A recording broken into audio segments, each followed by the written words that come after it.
Bank ನಲ್ಲಿ account ಅನ್ನ ಹೊಂದಿದ್ದೀರಾ ಅಥವಾ ಯಾವುದಾದ್ರೂ ಲೋನ್ ಅನ್ನ ಮಾಡಿದ್ದೀರಾ? ಹಾಗಾದ್ರೆ ಈ ವಿಡಿಯೋ ನಿಮಗೆ ತುಂಬಾನೇ ಮುಖ್ಯ.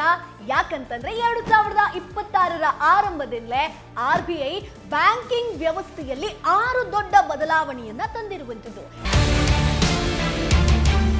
ಈ ಹೊಸ ನಿಯಮಗಳಿಂದ ಸಾಮಾನ್ಯ ಜನರಿಗೆ ಸಿಕ್ಕಾಪಟ್ಟೆ ಲಾಭ ಇದೆ. ಹಾಗಾದ್ರೆ ಆ 6 ಪ್ರಮುಖ ಬದಲಾವಣೆಗಳು ಯಾವುದು ಅಂತ ಗೊತ್ತಾಗಬೇಕು ಅಂತಂದ್ರೆ ಈ ವಿಡಿಯೋವನ್ನ ಕೊನೆ ತನಕ ಮಿಸ್ ಮಾಡದೆ ನೋಡಿ. ಹಾಯ್ ಹಲೋ ನಮಸ್ಕಾರ, welcome to Boss Wala YouTube channel. ನಾನು ಚೈತ್ರ. ಎಸ್, ಬ್ಯಾಂಕ್ ಅಂತಂದ್ರೆ ನಮ್ಗೆಲ್ಲ ಒಂದು ನಂಬಿಕೆ ಅಲ್ವಾ?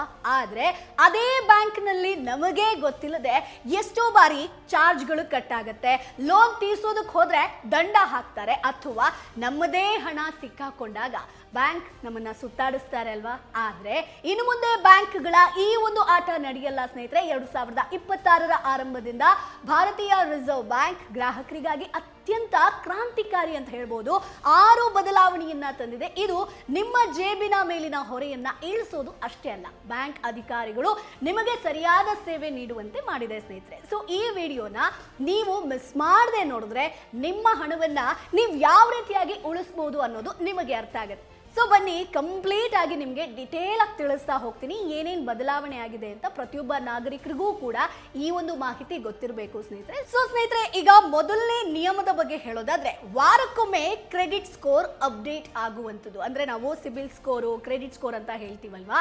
ಸಾಲ ಬೇಕು ಅಂತ ಹೇಳಿದವರಿಗೆ ಮೊದಲು ನೆನಪಾಗೋದೇನು ಹೇಳಿ? ಸಿಬಿಲ್ ಸ್ಕೋರ್. ಸೊ ಹಿಂದೆ ಏನಾಗಿತ್ತು ಅಂತಂದ್ರೆ, ನೀವು ಇವತ್ತು ಲೋನ್ ಅನ್ನ ಕಟ್ಟಿದ್ರೆ ಅದು ನಿಮ್ಮ ಸ್ಕೋರ್ ನಲ್ಲಿ ಅಪ್ಡೇಟ್ ಆಗೋದಕ್ಕೆ 30ರಿಂದ 45 ದಿನ ಬೇಕಾಗ್ತಾ ಇತ್ತು. ಒಂದು ಎಕ್ಸಾಂಪಲ್ ನ ಕೊಡ್ತೀನಿ. ನೀವು ಒಂದು ಲೋನ್ ಅನ್ನ ಪೂರ್ತಿ ತೀರಿಸ್ತೀರಾ, ನಿಮಗೆ ಅರ್ಜೆಂಟ್ ಆಗಿ ಮತ್ತೊಂದು ಏನೋ ಒಂದು ಹೊಸ ಬಿಸ್ನೆಸ್ ಶುರು ಮಾಡೋದಕ್ಕೆ ಲೋನ್ ಬೇಕಾಗಿರುತ್ತೆ.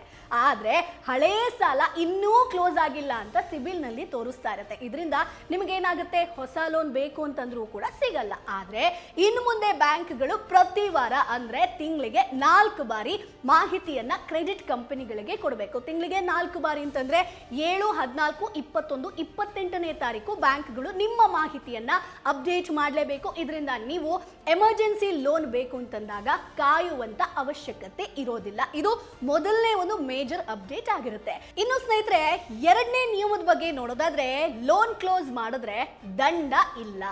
0 ಫೋರ್ಕ್ಲೋಜರ್ ಫೀಸ್ ಅಂತ ಹೇಳ್ತೀವಿ. ನಾವು ಸಾಲ ತೀರ್ಸೋಕೆ ಕಷ್ಟ ಪಡ್ತೀವಿ, ಆದ್ರೆ ಕೈಯಲ್ಲಿ ಸ್ವಲ್ಪ ದುಡ್ಡು ಬಂದಾಗ ಸಾಲವನ್ನ ಬೇಗ ತೀರಿಸ್ಬಿಡೋಣ, ಋಣಮುಕ್ತರಾಗೋಣ ಅಂತ ಅನ್ಕೊಳ್ತೀವಿ. ಆದ್ರೆ ಬ್ಯಾಂಕ್ಗಳು ಏನ್ ಮಾಡ್ತಿದ್ರು ಗೊತ್ತಾ? ನೀವು ಅವಧಿಗಿಂತ ಮುಂಚೆ ಸಾಲ ತೀರಿಸಿದ್ರೆ ಅದಕ್ಕೆ 2% ಇಂದ 4% ವರೆಗೆ ಫೋರ್ಕ್ಲೋಜರ್ ಚಾರ್ಜಸ್ ಅಂತ ದಂಡ ಹಾಕ್ತಾ ಇದ್ರು. ಹೌದಾ? ಸೊ ಈಗ ಹೊಸ ನಿಯಮ ಏನ್ ಗೊತ್ತಾ? ಜನವರಿ 1, 2026ರಿಂದ ಯಾವುದೇ ಗೃಹ ಸಾಲ ಆಗಿರ್ಬೋದು, ಕಾರ್ ಸಾಲ ಆಗಿರ್ಬೋದು, ವೈಯಕ್ತಿಕ ಸಾಲಗಳು ಫ್ಲೋಟಿಂಗ್ ಬಡ್ಡಿ ದರದಲ್ಲಿದ್ರೆ ಅವಧಿಗಿಂತ ಮುಂಚೆ ಇನ್ ಕೇಸ್ ನೀವು ತೀರಿಸಿದ್ರೆ ಬ್ಯಾಂಕ್ 1 ರೂಪಾಯಿ ಕೂಡ ದಂಡ ವಿಧಿಸೋ ಹಾಗಿಲ್ಲ. ಬಟ್ ಇಲ್ಲಿ ನೀವು ಗಮನದಲ್ಲಿ ಇಟ್ಕೊಳ್ಳಿ, ಇದು ಕೇವಲ ಫ್ಲೋಟಿಂಗ್ ರೇಟ್, ಮಾರುಕಟ್ಟೆಗೆ ತಕ್ಕಂತೆ ಬದಲಾಗುವಂತ ಬಡ್ಡಿ ಸಾಲಗಳಿಗೆ ಮಾತ್ರ ಅನ್ವಯ ಆಗುತ್ತೆ. ಸೊ ಫಿಕ್ಸ್ಡ್ ರೇಟ್ ಸಾಲಗಳಿಗೆ ಇದು ಅನ್ವಯ ಆಗೋದಿಲ್ಲ, ಇದನ್ನ ಕನ್ಸಿಡರ್ ಆಗಿ ತಗೊಳ್ಳೋದಿಲ್ಲ ಸ್ನೇಹಿತರೆ. ಇನ್ನು ಸ್ನೇಹಿತರೆ, ಮೂರನೇ ನಿಯಮದ ಬಗ್ಗೆ ಹೇಳ್ತೀನಿ, ಇದು ತುಂಬಾ ಇಂಪಾರ್ಟೆಂಟ್. ಸೊ ಫೇಲ್ ಆದಂತ ಟ್ರಾನ್ಸಾಕ್ಷನ್ಗೆ ದಿನಕ್ಕೆ 100 ರೂಪಾಯಿ ಅಂತೆ ಪರಿಹಾರ. ಅಂದ್ರೆ ನೀವು ATMಗೆ ಹೋಗ್ತೀರಾ, 5,000 ರೂಪಾಯಿ ವಿಡ್ರಾ ಮಾಡ್ತೀರಾ, ಮಿಷಿನ್ ಅಲ್ಲಿ ಹಣ ಬರಲ್ಲ, ಆದ್ರೆ ಮೊಬೈಲ್ಗೆ ಹಣ ಕಟ್ ಆಗಿದೆ ಅನ್ನುವಂಥ ಒಂದು ಮೆಸೇಜ್ ಬರುತ್ತೆ. ಇದು ಸಾಕಷ್ಟು ಜನರಿಗೆ ಆಗಿರುತ್ತೆ. ಆಗ ಶುರುವಾಗುತ್ತೆ ನೋಡಿ ತಲೆನೋವು. ಬ್ಯಾಂಕ್ ಅರ್ಜಿ ಹಾಕ್ತೀರಾ, ಕಸ್ಟಮರ್ ಕೇರ್ ಕಾಲ್ ಮಾಡಿ ಸಾಕಾಗಿ ಹೋಗುತ್ತೆ. ಸೊ ಈಗ ಹೊಸ ನಿಯಮ ಏನಪ್ಪಾ ಅಂತಂದ್ರೆ, ಇಂತಹ ಟೆಕ್ನಿಕಲ್ ಸಮಸ್ಯೆಗಳಿಂದ ಇನ್ ಕೇಸ್ ಹಣ ಕಟ್ ಆದ್ರೆ ಬ್ಯಾಂಕ್ ಅದನ್ನ 5 ಕೆಲಸದ ದಿನಗಳ ಒಳಗೆ, ವರ್ಕಿಂಗ್ ಡೇಸ್ ಒಳಗಡೆ ನಿಮ್ಮ ಖಾತೆಗೆ ವಾಪಸ್ ಹಾಕಬೇಕು. ಒಂದು ವೇಳೆ 5 ದಿನ ಮೀರಿದ್ರೆ 6ನೇ ದಿನದಿಂದ ಬ್ಯಾಂಕ್ ತಾನಾಗೆ ನಿಮ್ಮ ಒಂದು ಖಾತೆಗೆ ಪ್ರತಿ ದಿನಕ್ಕೆ 100 ರೂಪಾಯಿ ಅಂತೆ ದಂಡದ ಹಣವನ್ನ ಜಮಾ ಮಾಡಬೇಕಾಗತ್ತೆ ಸ್ನೇಹಿತರೆ. ನೀವು ಕೇಳದಿದ್ರೂ ಕೂಡ ಬ್ಯಾಂಕ್ ಈ ಹಣವನ್ನ ಕೊಡ್ಲೇಬೇಕು. ಇದು ಕೂಡ ಜಾರಿಯಾಗಿರುವಂತದ್ದು RBI ನ ಒಂದು ಮೂರನೇ ಅಪ್ಡೇಟ್ ಆಗಿರುತ್ತೆ. ಇನ್ನು ಸ್ನೇಹಿತರೆ, 4ನೇ ನಿಯಮದ ಬಗ್ಗೆ ಹೇಳ್ತೀನಿ. So gold metal loan GML ಕಾಲಾವಕಾಶವನ್ನ ಹೆಚ್ಚಳ ಮಾಡಿದ್ದಾರೆ. ಅಂದ್ರೆ ಈ ನಿಯಮ ವಿಶೇಷವಾಗಿ ಸಣ್ಣ ಆಗಿರ್ಬೋದು, ದೊಡ್ಡ ಮಟ್ಟದ ಚಿನ್ನದ ವ್ಯಾಪಾರಿಗಳಿಗಾಗಿರ್ಬೋದು, ಅಥವಾ ಯಾರು ಜ್ಯುವೆಲರೀಸ್ ನ ತಯಾರಿಕೆ ಮಾಡ್ತಾರೋ ಅವರು ಚಿನ್ನವನ್ನ ಸಾಲವಾಗಿ ಪಡೆದು ಆಭರಣ ತಯಾರಿಸಿ ಮಾರಾಟ ಮಾಡ್ತಾರಲ್ವಾ, ಅವರಿಗೆ ಅಪ್ಲಿಕೇಬಲ್ ಆಗುತ್ತೆ. ಅಂದ್ರೆ ಸ್ನೇಹಿತರೆ, ಹಿಂದೆ ಇದಕ್ಕೆ 180 ದಿನಗಳು ಅಂದ್ರೆ 6 ತಿಂಗಳ ಗಡುವಿತ್ತು. ಆದ್ರೆ ಈಗ ಅದನ್ನ 270 ದಿನಗಳಿಗೆ ಅಂದ್ರೆ 9 ತಿಂಗಳಿಗೆ ಏರಿಸಲಾಗಿದೆ.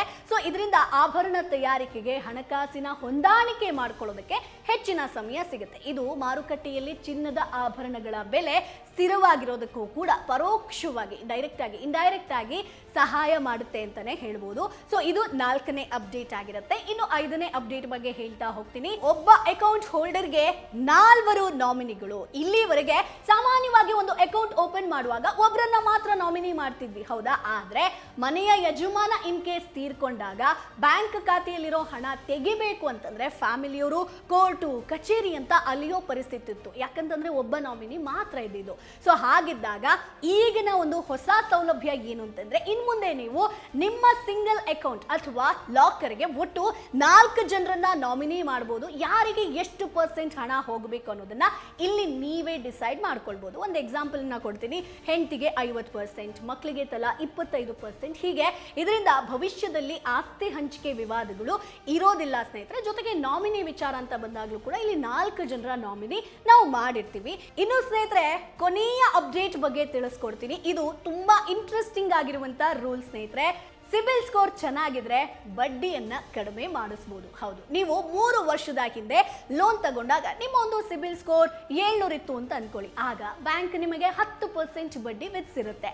ನಂತರ ನೀವು ಸರಿಯಾಗಿ ಸಾಲವನ್ನ ಕಟ್ಟಿ ನಿಮ್ಮ ಒಂದು ಸಿಬಿಲ್ ಸ್ಕೋರ್ 800ಕ್ಕೆ ಏರಿದೆ ಅಂತ ಅನ್ಕೊಳ್ಳಿ. ಆದ್ರೆ ನಿಮಗಿದ್ದಂತ ಬಡ್ಡಿ ಕಡಿಮೆ ಆಗಿರೋದಿಲ್ಲ. ಸೊ ಈಗ ಹೊಸ ನಿಯಮ ಏನಪ್ಪಾ ಅಂತಂದ್ರೆ ನೀವು ಬ್ಯಾಂಕ್ ಹೋಗಿ ನನ್ನ ಒಂದು ಸಿಬಿಲ್ ಸ್ಕೋರ್ ಈಗ ತುಂಬಾ ಚೆನ್ನಾಗಿದೆ, ಹಾಗಾಗಿ ನನಗೆ ಬಡ್ಡಿ ತರ ಕಡಿಮೆ ಮಾಡಿ ಅಂತ ರಿಕ್ವೆಸ್ಟ್ ಮಾಡಬಹುದು ಸ್ನೇಹಿತರೆ. ಅಂದ್ರೆ ಮೊದಲು ಇದಕ್ಕೆ 3 ವರ್ಷದ ಕಾಯುವಿಕೆ ಅವಧಿ ಇತ್ತು. ಆದ್ರೆ ಈಗ ಲಾಕ್ ಇನ್ ಪೀರಿಯಡ್ ಅನ್ನ ತೆಗೆದು ಹಾಕಲಾಗಿದೆ. ಸೊ ನಿಮ್ಮ ಒಂದು ಸಿಬಿಲ್ ಸ್ಕೋರ್ ಇಂಪ್ರೂವ್ ಆದ ತಕ್ಷಣ ನೀವು ಬಡ್ಡಿ ದರವನ್ನ ಕಡಿಮೆ ಮಾಡ್ಕೊಳ್ಬಹುದು. ಅದಕ್ಕೆ ಅರ್ಹರಾಗಿರ್ತೀರಾ. ಇದರಿಂದ ನಿಮ್ಮ ಒಂದು ಪ್ರತಿ ತಿಂಗಳ EMI ಏನ್ ಕಟ್ತಾ ಇದ್ರಿ ಸಾವಿರಾರು ರೂಪಾಯಿ ಉಳಿತಾಯ ಆಗುತ್ತೆ ಸ್ನೇಹಿತರೆ. ಸೊ ಹಾಗಾಗಿ ಈ ಒಂದು 6 ನಿಯಮಗಳು ಗ್ರಾಹಕರಾದಂತಹ ನಮಗಾಗಿ RBI ಮಾಡಿರುವಂತಹ ಒಂದು ದೊಡ್ಡ ಅಸ್ತ್ರ ಅಂತ ಹೇಳ್ಬೋದು. ಬ್ಯಾಂಕ್ಗಳು ನಮಗೆ ಸರಿಯಾದ ಮಾಹಿತಿ ನೀಡದೇ ಇರಬಹುದು, ಆದ್ರೆ ಒಬ್ಬ ಜವಾಬ್ದಾರಿಯುತ ಗ್ರಾಹಕನಾಗಿ ಈ ಒಂದು ವಿಚಾರಗಳು ನಮಗೆ ಗೊತ್ತಿರಬೇಕು ಸ್ನೇಹಿತರೆ. ಸೊ RBI ತಂದಿರೋ ಈ 6 ಬದಲಾವಣೆಗಳು ಗ್ರಾಹಕರನ್ನ ರಾಜನನ್ನಾಗಿ ಮಾಡೋದಕ್ಕೆ ಹೊರಟಿದೆ. ಸೊ ನಿಮ್ಮ ಒಂದು ಹಕ್ಕುಗಳ ಬಗ್ಗೆ ನಿಮಗೆ ಗೊತ್ತಿದ್ರೆ ಬ್ಯಾಂಕ್ ನಿಮ್ಮನ್ನ ವಂಚಿಸೋದಕ್ಕೆ ಸಾಧ್ಯ ಇಲ್ಲ. ಸೊ ಈ ಒಂದು ಮಾಹಿತಿ ನಿಜಕ್ಕೂ ನಿಮಗೆ ಉಪಯುಕ್ತ ಅಂತ ಅನ್ಸಿದ್ರೆ ದಯವಿಟ್ಟು ಈ ವಿಡಿಯೋನ ನಿಮ್ಮ ಒಂದು ವಾಟ್ಸಪ್ ಗ್ರೂಪ್ ಆಗಿರ್ಬೋದು ಅಥವಾ ನಿಮ್ಮ ಫ್ಯಾಮಿಲಿ ಮೆಂಬರ್ಸ್ಗೆ ಶೇರ್ ಮಾಡಿ. ಯಾಕಂತಂದ್ರೆ ನಿಮ್ಮ ಒಂದು ಶೇರ್ನಿಂದ ಯಾರೊಬ್ರು ಬ್ಯಾಂಕಿಗೆ ಕಟ್ಟುವಂತ ಸಾವಿರಾರು ರೂಪಾಯಿ ದಂಡವನ್ನ ಉಳಿಸಬಹುದು. ಇಂತಹ ಮತ್ತಷ್ಟು ಹಣಕಾಸಿನ ಮಾಹಿತಿಗಾಗಿ ನಮ್ಮ ಚಾನೆಲ್ ಅನ್ನ ತಪ್ಪದೇ ಸಬ್ಸ್ಕ್ರೈಬ್ ಮಾಡಿ. ಏನಾದರೂ ಡೌಟ್ ಇತ್ತು ಅಂತಂದ್ರೆ ಕಮೆಂಟ್ ಬಾಕ್ಸ್ ಅಲ್ಲಿ ನೀವು ಕೇಳಬಹುದು.